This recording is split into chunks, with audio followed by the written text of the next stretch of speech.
الصلاة والسلام على أشرف الخلائق أجمعين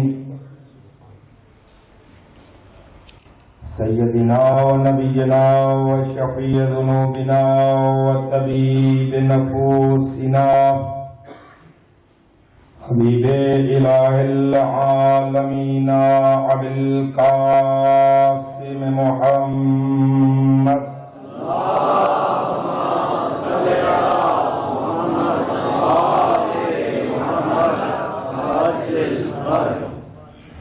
وأهل بيته الأطيبين الأطهرين المعصومين المنتخبين المنتجبين الذين أذهب الله عنهم الرجس وطهرهم تطهيرا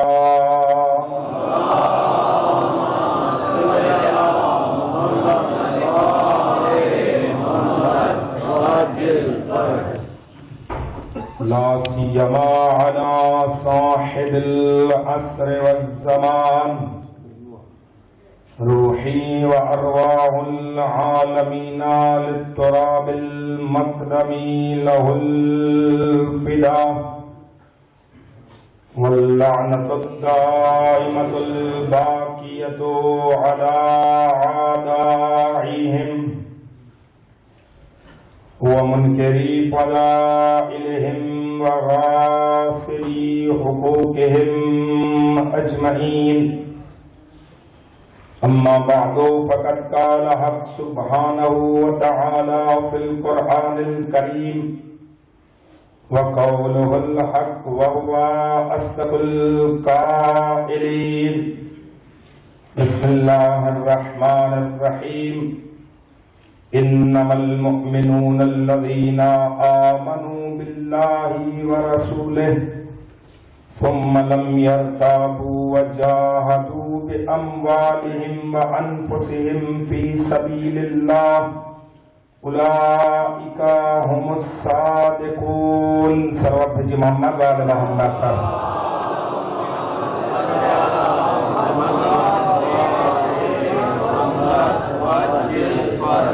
جملہ شہرہ کی بلندی درجات اور مریضوں کی جلد شفا یابی بالخصوص ایک مریضہ جو کنیز فاطمہ نامی ہے اس کو شامل کرتے ہوئے اور اپنے اپنے مریضوں کی شفا یابی اور جملہ مومنین کی صحت و سلامتی و عافیت و حفاظت کے لیے صلوات بھیجیے محمد وعلی محمد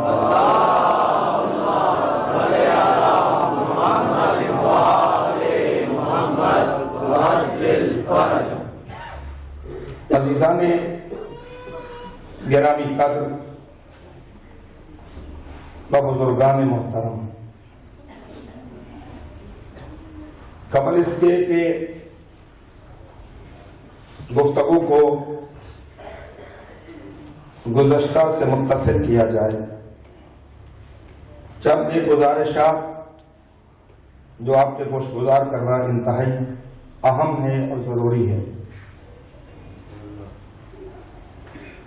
وہ ملتیں اور وہ قومیں غفلت کی موت مر جاتی ہیں کہ جو اپنی حفاظت کا سامان نہیں کرتی ہیں۔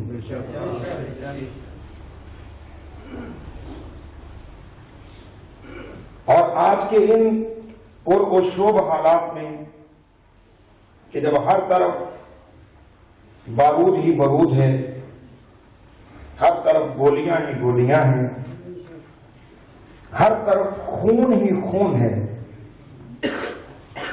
تو اس خون کے دریا میں زندہ رہنے کے لیے ضروری ہے کہ اپنی حفاظت کا سامان تھامو۔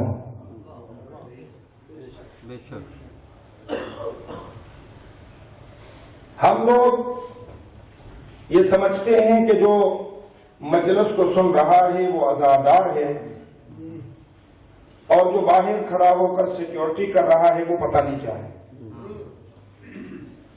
خدا کے لیے کیا حسین علیہ السلام کے ساتھ کربلا میں ظہر کی نماز پڑھنے والوں پر جو محافظ کھڑے تھے وہ جانثار تھے یا نہیں؟ تھے نا؟ جو مرتبہ اور مقام ان نماز پڑھنے والوں کا ہے وہی ان حفاظت کرنے والوں کا بھی ہے. نہیں ہم کہہ سکتے کہ جو لوگ ان نماز گزاروں کی حفاظت پہ مامور تھے اور نماز ختم ہونے کے ساتھ ان جانثاروں میں کتنے وہاں شہید ہو گئے، کہہ سکتے ہیں کہ ان کا مقام عالم آخرت میں کم تر ہوگا نماز پڑھنے والوں کا زیادہ. بلکہ میں تو یہ جملہ کہنے میں حق بجانب ہوں، اگر برا لگ جائے آپ کو تو لگ جائے، میں کیا کروں، میرا عقیدہ ہے کہ وہ نماز پڑھنے والے ہیں اور یہ نماز پڑھنے والوں کو بچانے والے ہیں. لیکن مت کوئی یہ تصور کرے کہ جو یہاں مجلس اعضاء میں تشریف فرما ہے وہ بڑا عزادار ہے اور جو باہر کھڑا ہے وہ عزادار ہی نہیں ہے. بلکہ میں یہ جملہ کہہ رہا ہوں اور پورے وثوق سے کہہ رہا ہوں کہ وہ مجھ سے بڑا عزادار ہے.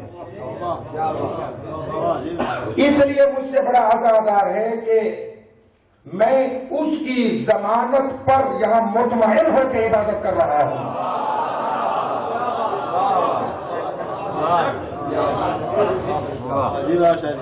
یہاں آپ نعرے لگا رہے ہیں، یہاں آپ ذکر سن رہے ہیں، یہاں مطمئن بیٹھے، کوئی خوف اور ہراس نہیں ہے. کیوں؟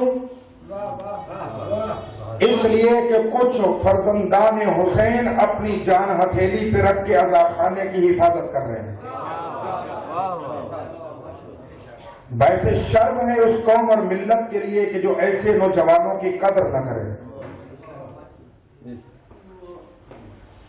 کیا ان کے لیے یہ سعادت نہیں کہ وہ صف اعضاء پہ بیٹھ کے غم حسین میں آنسو بہائیں؟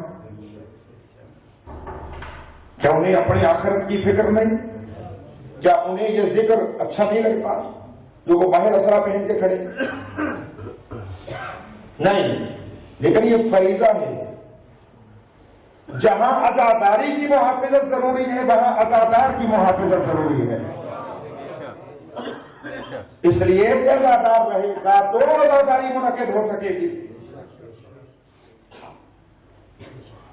اور انتہائی باعث شرم ہے کہ جب مجھ تک یہ اطلاع پہنچی کہ آنے والے عزادار ان اسکاؤٹس کے ساتھ بدتمیزی کرتے ہیں، گالیاں دیتے ہیں، اور وہ گالیاں اس لیے سن لیتے ہیں کہ تم زہرا کے مہمان ہو.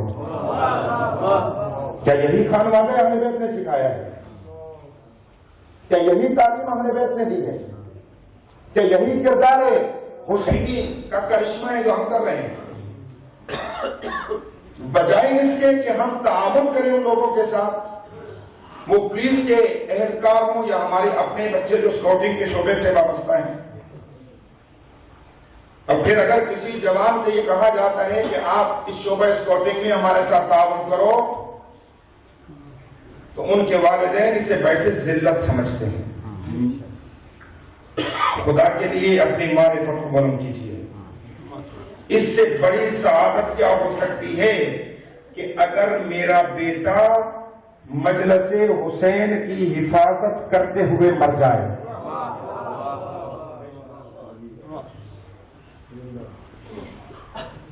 تو خدا کے لیے میری گزارش آپ کی خدمت میں یہ ہے کہ یہ جتنے بھی بچے، یہ جوان، یہ پولیس والے یا کسی بھی شکل میں جو حفاظت پہ مامور لوگ ہیں، ان کا ساتھ دیں، ان سے تعاون کریں تاکہ وہ مزید جوش و جذبے و ولولے کے ساتھ اپنے فرائض کو احسن طور پر ادا کر سکیں.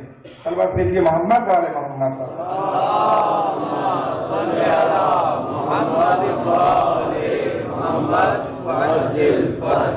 صلوات ایسی کہ معلوم ہو آپ بیدار تشریف فرما ہیں.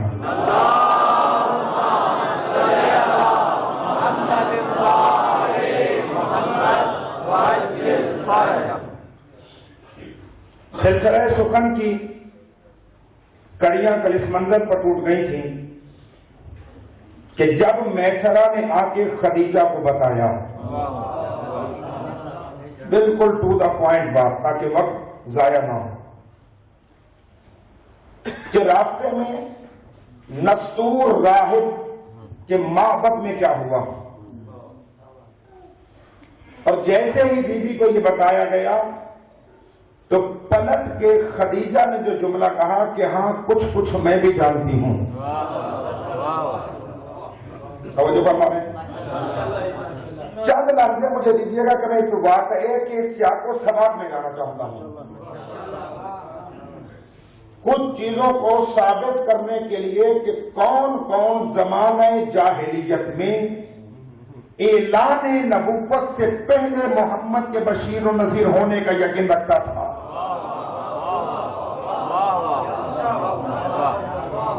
توجہ رہے. بعض کتب نے اس راہب کا نام لکھا ہے نستور. بعض لوگوں نے نام لکھا ہے فلیق بن یونان بن عبد السلیم، جس کا مابد تھا، آسمانی کتابوں کا عالم تھا، اور یہ جملے کہتا تھا جب انجیل میں رسول اللہ کی علامتیں پڑھتا تھا تو کہتا تھا کہ کب وہ وقت آئے گا کہ جب میں اس نور کے قدموں کا بوجھ پھلوں گا.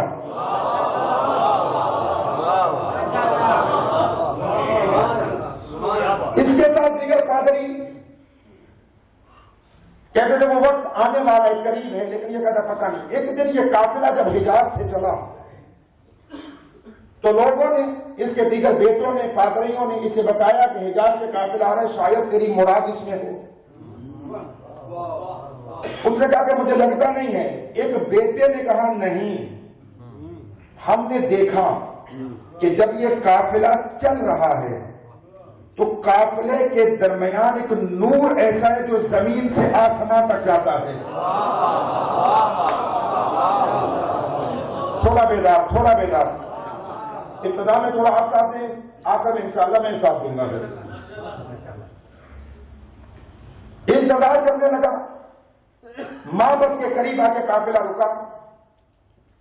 جیسے ہی اس نے دیکھا تو نستور نے یا فلیق نے اپنے دیگر لوگوں سے کہا جاؤ اور انہیں جا کے اس قافلے کے سالار کو کھانے کی دعوت دو.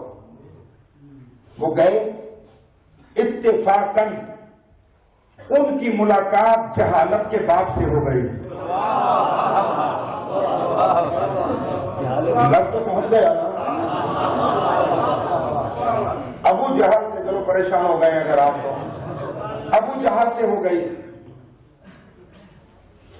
اس نے کہا ٹھیک ہے ہم آتے ہیں اور دیکھ لیجئے جو شخص بغیر دیکھے کس کی دعوت میں جانا ہے کس کی نہیں. منہ اٹھائے چل پڑے، سمجھ لو کہ تعلق ابو جہل سے ہے. کہاں آپ تاریخ کے اشاروں میں کہاں پہنچتے ہیں، اور بات واضح کرنا میری بھی مجبوری ہے. ابو جہل چلا، درمیان میں معاہدہ طے ہوا، یہ سامان اس کے پاس کون بیٹھے گا. اس سے پہلے جو علامت ظاہر جس پر اس نے کھانے کی دعوت دی وہ تو کل میں نے کہا تھا کہ درخت کے ساتھ ٹیک لگا کے. اس نستور نے اپنے لوگوں سے کہا کہ دیکھو جب یہ سامان اتاری تو دیکھنا کہ اس درخت کی طرف کون جاتا ہے. اس لیے اس درخت کے ساتھ آج تک نبی کے سوا کوئی اور ٹیک لگا کے نہیں بیٹھا. اب جیسے ٹیک لگائے گا تو یہ خشک درخت سرسبز ہو جائے گا. توجہ رہے اذان گرامی. میں وہ معجزے اسلام کے بعد والے معجزے نہیں سنا رہا ہوں، ابھی تو بات زمانہ جاہلیت میں ہو رہی ہے. بیت نبی ابو جہل نے دیگر قبیلوں سے کہا کہ دیکھو ایسا کرتے ہیں محمد سے زیادہ کوئی امین تو ہے نہیں. اللہ کرے میرے لفظوں تک پہنچ جائیں آپ، اللہ کرے میرے لفظوں تک پہنچے آپ. بالخصوص یہ جو سنتر کا مجمع یہ ذرا میرے ساتھ تعاون کرے تھوڑا. ابو جہل نے کہا کہ اس سے زیادہ امین تو کوئی ہے نہیں، لہذا ایسا کرو کہ یہ سارے کا سارا سامان محمد کی کسٹڈی میں دے دو. سامان کا محافظ بنا کر مصطفیٰ کو بٹھا دو. ماننا پڑے گا کہ زمانہ جاہلیت میں جس کی امانت و دیانت کا مقام یہ تھا، امانتیں رکھوا کر آئے، معبد میں بیٹھے، کھانا لگا دیا گیا، اور اس نستور نے اپنی ٹوپی اتاری جو راہب پہنتے تھے، اتار کے ایک ایک کا چہرہ دیکھنا شروع کیا.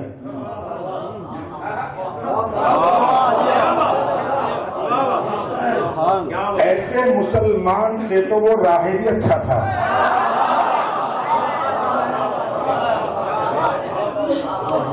یہ اختلافی موضوع پہ گفتگو تو نہیں نا، ٹاپک پہ بات ہے. چہرے دیکھتے دیکھتے آخر میں نستور نے اپنی کیپ پھینکی اور کہا کہ وائے ہو ہم پر کہ ان میں کوئی وہ نہیں ہے جسے میں تلاش کر رہا ہوں. حوالہ میرے پاس موجود ہے، کتاب میرے ساتھ سفر میں موجود ہے. نام لے رہا ہوں، توجہ چاہتا ہوں، خواہش کروں گا اگر مارکیٹ میں وہ کتاب آپ کو مل جائے تو بطور ریفرنس اپنے پاس ضرور رکھیں. کتاب کا نام سیرت ام المؤمنین حضرت خدیجۃ الکبریٰ، لکھی ہوئی ڈاکٹر انصار الدین مدنی آف کراچی، جو شیعہ رائٹر نہیں ہے، اہل سنت جماعت برادران کی طرف سے. اس شخص نے بی بی کے عنوان پر اس کتاب کو لکھا. لکھنے کے بعد کراچی یونیورسٹی میں پیش کیا. کراچی یونیورسٹی نے تحقیق کو دیکھ کر پی ایچ ڈی کی ڈگری دی.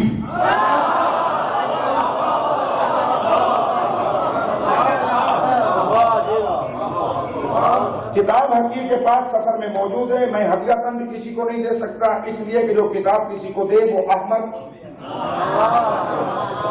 اور جو لے کے واپس کر دے وہ اس سے بڑا احمد.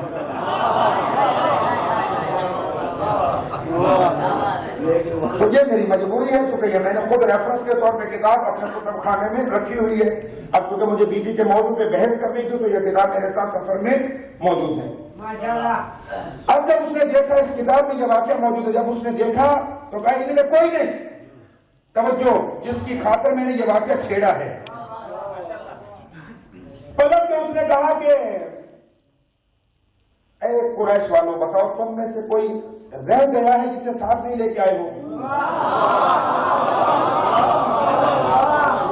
تم میں سے کوئی رہ گیا ہے جسے ساتھ نہیں لے کے آئے؟ ابھی کوئی اور نہیں بولا تھا، یا ابو جہل بولا؟ ہاں، وہ ایک ہمارے ساتھ عورت کا اجیر بن کے آیا ہے جو کرائے پہ مال لے کے آیا ہے، اس کی اپنا کوئی نہیں. ابھی اتنے جملے کہے تھے یا ساتھ میں حمزہ تشریف فرما تھا. حمزہ اپنے مقام سے، حمزہ بن عبد المطلب جناب عبداللہ کے بھائی، حضرت رسول خدا کا سگا چچا، جنگ احد میں سید الشہداء کا لقب پانے والا، جو عشق محمد میں اٹھ کے ابو جہل کے رخسار بھیج کر تماشا مارا.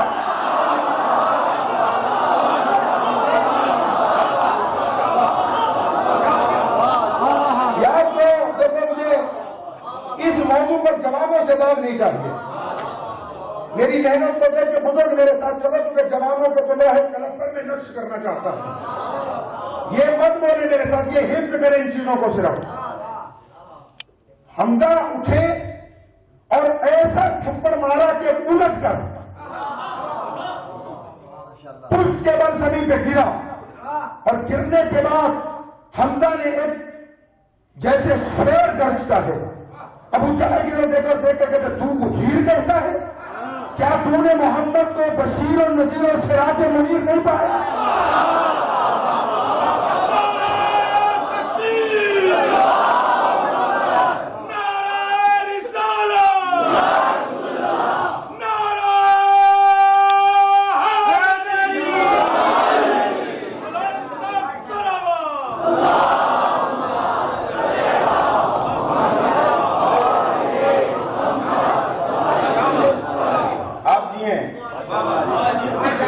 یہ کب کہا جناب حمزہ نے؟ زمانہ جاہلیت میں جب 25 سال کا رسول مال تجارت کو لے کے جا رہا تھا. قرآن کب آیا؟ جب نبی 40 سال کے ہو گئے اور 15 سال بعد نازل ہونے والے قرآن نے یہ جملے کہے کہ ہم نے تمہاری طرف ایک رسول کو گواہ، بشیر، نذیر اور ایسا دعوت دینے والا کہ جو سراج منیر ہے.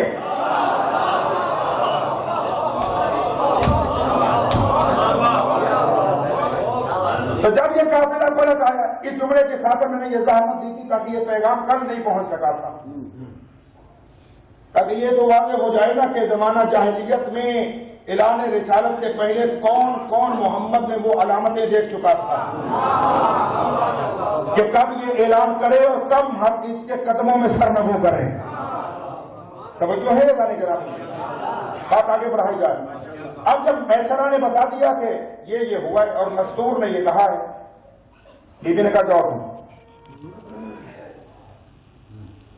فوراً ورقہ بن نوفل کو بلایا میرے پاس آؤ۔ اب یاد رکھیے ورقہ بن نوفل چچا زاد ہے جناب خدیجہ کا، اس زمانے میں آسمانی کتابوں کا عالم ہے اور ایمان والا ہے۔ نہیں لے گا، ہر ذہن نہیں لے گا، ایمان والا ہے، دین حق کی تلاش میں نکلا ہوا تھا، اور چونکہ اس وقت انجیل نازل ہوئی تھی تو مسیحیت کو حق سمجھ کے قبول کر لیا، لیکن جہاں بیٹھتا تھا جب انجیل میں ذکر رسول کرتا تھا تو کہتا تھا کاش کہ اس زمانے میں ورقہ اگر زندہ رہتا تو تیری طرف سے جنگ کر کے میں میدان جنگ میں شہید ہوتا۔ بلایا ورقہ، محمد بن عبداللہ کو جانتے ہو؟ توجہ رہے، محمد بن عبداللہ کو جانتے ہو؟ کہا ہاں جانتا ہوں۔ جناب خدیجہ نے ورقہ کو دیکھ کے کہا کہ اچھا پھر یہ بتا کہ محمد میں کوئی عیب ہے؟ اسی تاریخ سے مجھے بہت بڑا ایک مسئلہ حل کرنا ہے آج کہ رسول سے شادی سے پہلے خدیجہ کی کوئی شادی تھی؟ بس اسی مسئلے پہ مجھے بولنا ہے، اور اگر رسول سے پہلے ہم یہ ثابت کرنے میں کامیاب ہو گئے شادیاں نہیں تھیں تو اولاد کا مسئلہ خود ہی حل ہو جائے گا، اس میں پھر مجھے بولنے کی ضرورت ہی نہیں ہے۔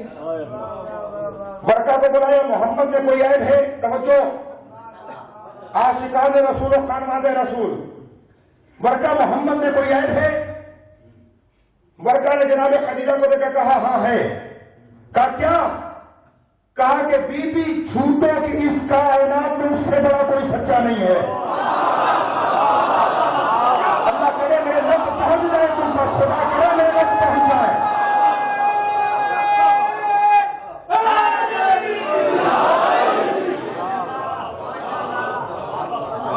ورقہ کہتا کہ جھوٹوں کی اس کائنات میں اس سے بڑا سچا کوئی نہیں۔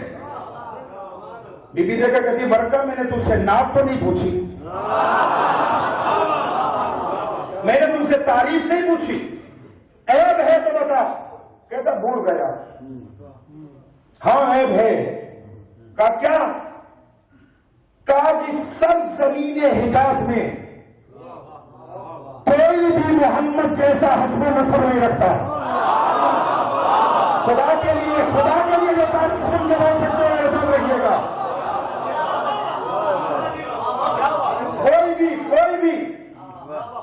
کوئی بھی سرزمین حجاز میں محمد جیسا حسب و نسب نہیں رکھتا۔ یہ بھی کہتی ورقہ میں تجھ سے عیب پوچھ رہی ہوں۔ ورقہ کہتا میں انسان ہوں، بھول گیا۔ ہاں اس میں عیب ہے۔ کہا کیا؟ کہا اس میں عیب یہ ہے کہ بنی ہاشم کے بدترین دشمن بھی اپنی امانتیں اس کے پاس رکھواتے ہیں۔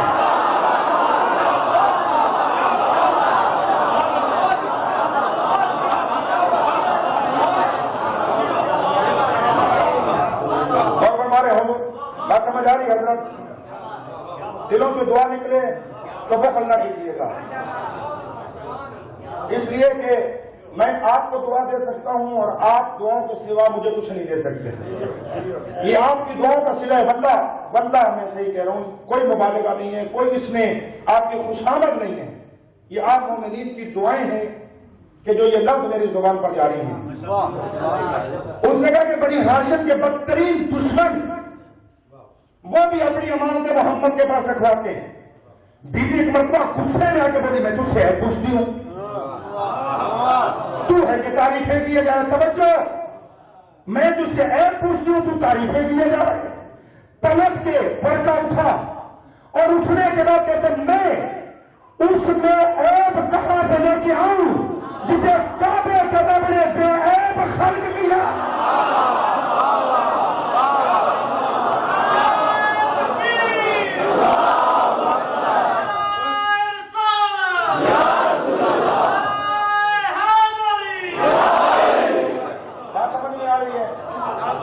اذان عالیہ میں بیان گوش تو نہیں ہے. کر رہے تھے کچھ میرے دوست بھی کہ جب پڑھیں گے بیٹی کا عنوان تو پتہ نہیں کیا ہوگا. یہ میری عادت ہے کہ میں جو موضوع لیتا ہوں اس سے کبھی باہر نہیں جاتا. اور یہ آپ مومنین کی تربیت پر آپ کی دعاؤں کا اثر ہے کہ دروازہ آل محمد میں جھکو خلوص نیت کے ساتھ تو موتی وہ خود عطا کر دیتے ہیں. اب جب اطمینان ہو گیا برکت سے بھی تسلی کر لی. میسرہ توجہ رہے, میسرہ سے بھی حالات معلوم کر لیے, خود بھی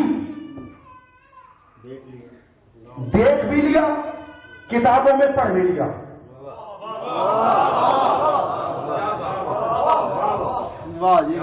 مکے کے بڑے بڑے سرداروں کو جوتی کی ٹھوکر سے ٹھکرانے والی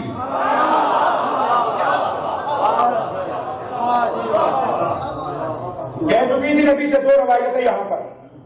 ایک ہے ڈائریکٹ نبی کو پیغام بھیجا, ایک ہے رسول سے خطاب نہیں کبھی بھی نہیں بلکہ ابو طالب کو بلایا اور بلانے کے بعد کہا کہ ہمارا دل ہے کہ اگر آپ کا فرزند ہمیں اپنی کنیزی میں قبول کر لے.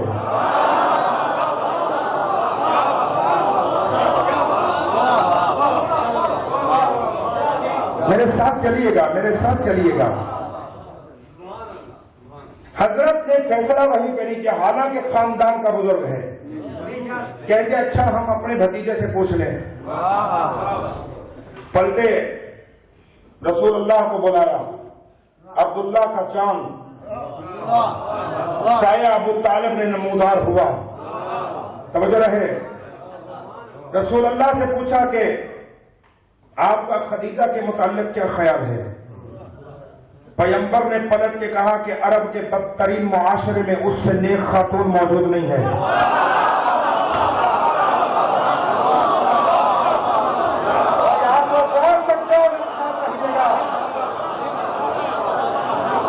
عرب کے اس بدترین معاشرے میں جانتے ہیں نا عرب کا معاشرہ کیا تھا, کس کس گھر میں کیا کیا ہو رہا تھا, کس کس کی خواتین کس کس کاروبار میں ملوث تھیں.